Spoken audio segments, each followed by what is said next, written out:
Good morning, all. You have to forgive the background noise because the noise is the point. That's the pumps and the aerators. This is the mini Miyagi. I guess it's not really a mini Miyagi. This is the first Miyagi, the 8-foot Miyagi versus the big 12-footer over there. And this was the prototype. And those of you that are new to my stuff, you may not remember, but I used to have, I think I got one sitting over here. I used to have 4 of those big 50-gallon tubs. You can see the drain tube right there, sitting one on each corner. And then last year I went ahead and removed 2 of them, and I finally got around this weekend to removing the other 2. They're just too much. They were too big, they were too invasive, they made servicing the thing a pain, and they never produced enough food for what they were worth, and I'm producing more food than I can eat anyway. So what I decided to do was kind of retrofit some of the stuff that I learned when I built the big one over here to the small one, and the big thing being these aerators. Now, if you look at that right there, that looks like there's an air pump running. I mean, it really does. It looks like there's a fairly significant air pump running, and all 4 corners are doing that, and they're all doing it off this one 2,000-gallon pump that draws like 90 watts right here.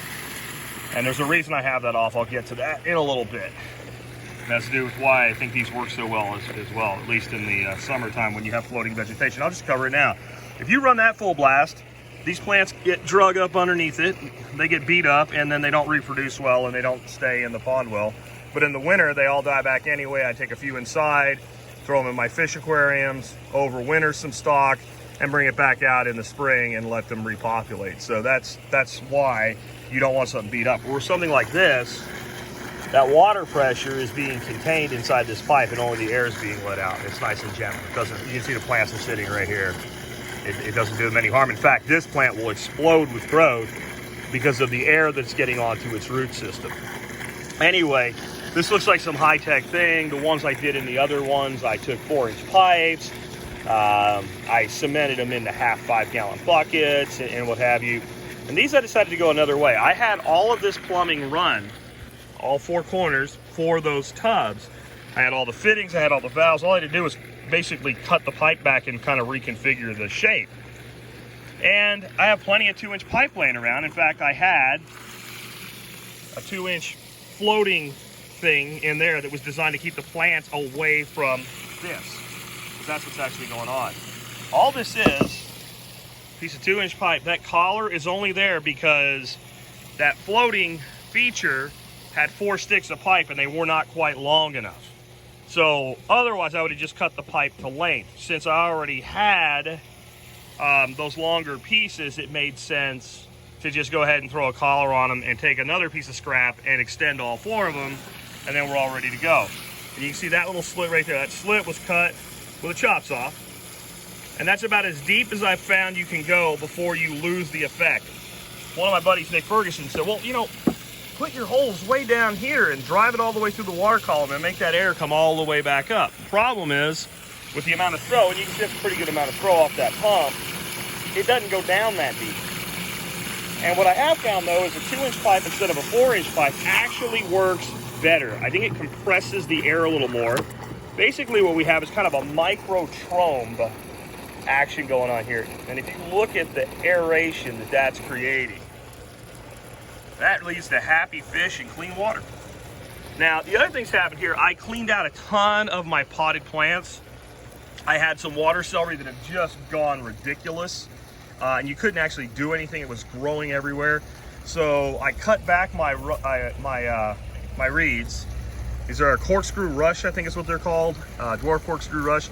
Those have gotten insane, so I cut those all back with my my grass sickle. That's kind of my best tool I have. I'll show you that in a second for dealing with trimming aquatic plants. It cuts through like a steak knife through steak. Anyway, and some mint, and I'm gonna put some other plants in, but I'm gonna go with much lower growing, more prostrate plants, except for the 2 rushes. Now, the problem with that for these little guys here, you see the minnows everywhere? There's minnows in here like crazy. They're now all venturing out in open water, and I kind of advise them against that because there's a lot of big fish down there that like to eat them. But what I've noticed is for the first couple of years I had fish in here, there's bluegill, there's some channel cats, and there's some bullhead cats. And when I say bluegill, there's long-ear sunfish, there's some pumpkin seed. There's a bunch of different sunfish in here. Green sunfish, a lot of greens in here, and they're really a great fish to do this with. They like to eat minnows. But when I first put them in here, and they were all a lot smaller, now they're a lot bigger. They were right out of the wild. I couldn't keep minnows in here. I would go to one of my other tanks, I would dip out a couple thousand minnows and throw them in here, and in a week or two, they were gone. Now they don't seem to hit them as much. I think it's because they're trained more to eat feed and they're well fed. And so they're not hunting as hard. They still do take them. I've seen them take them on occasion, but nowhere near the way it used to be. You'd put minnows in here and you'd see this minnow like standing off like this, and you'd see this bluegill up underneath them, and they're like staring at each other and have a staring like, I'm gonna get you. And the minnow's like, oh, I'm gonna get away, and boom, nope, sorry. But I do have a pretty good breeding population of minnows in here now. Those are Gambrosia. They're called mosquito fish is their common name. And they do what they sound like. They eat mosquitoes. So I like having them in here. Again, you can take a look at the aeration going on there. That's just, I mean, that's about as fantastic as you can ask for. And I've been running this pond with less than this for 4, maybe 5 years now. And I haven't really lost any fish. I've had a fish or two die, but that's, fish die, it's what they do. Anyway, let's go shut the water off here to the ducks. Let me show you the rice knife. My grandson's joined us. Braylon's hanging out with us. And I'll show you what I'm talking about when I say a rice knife or a rice sickle.